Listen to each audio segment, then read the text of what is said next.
येषां न विद्या न तपो न दानं ज्ञानं न शीलं न गुणो न धर्म ते मृत्युलोके भुवि भारभूता मनुष्यरूपेण मृगाश्चरन्ति। येषां न विद्या न तपो न दानं ज्ञानं न शीलं न गुणो न धर्म ते मृत्युलोके भुवि भारभूता मनुष्यरूपेण मृगाश्चरन्ति। येषां न विद्या न तपो न दानं ज्ञानं न शीलं न गुणो न धर्म ते मृत्युलोके भुवि भारभूता मनुष्यरूपेण मृगाश्चरन्ति। येषां न विद्या न तपो न दानं ज्ञानं न शीलं न गुणो न धर्म ते मृत्युलोके भुवि भारभूता मनुष्यरूपेण मृगाश्चरन्ति।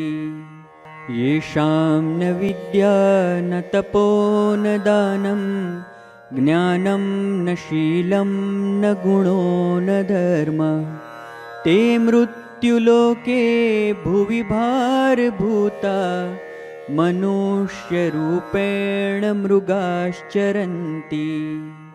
येषां न विद्या न तपो न दानं ज्ञानं न शीलं न गुणो न धर्म ते मृत्युलोके भुवि भारभूता मनुष्यरूपेण मृगाश्चरन्ति।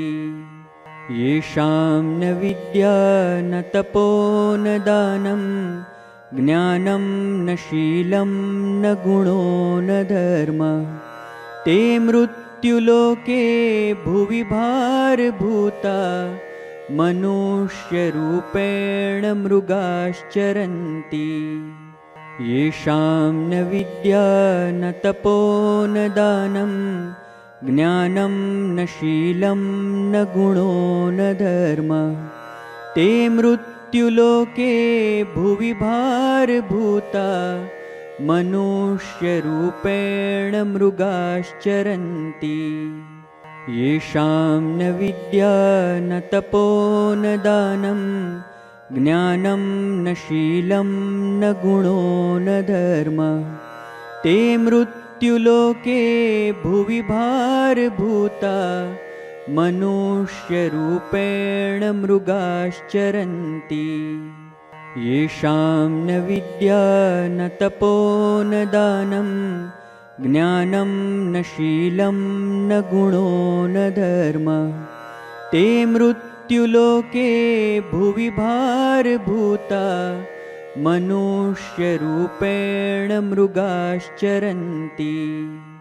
येषां न विद्या न तपो न दानं ज्ञानं न शीलं न गुणो न धर्म ते मृत्युलोके भुवि भारभूता मनुष्यरूपेण मृगाश्चरन्ति। गर्भ संस्कार गुरु, सालों से चल रही हमारी परंपरा और वैदिक विज्ञान का आधुनिक रूपांतरण।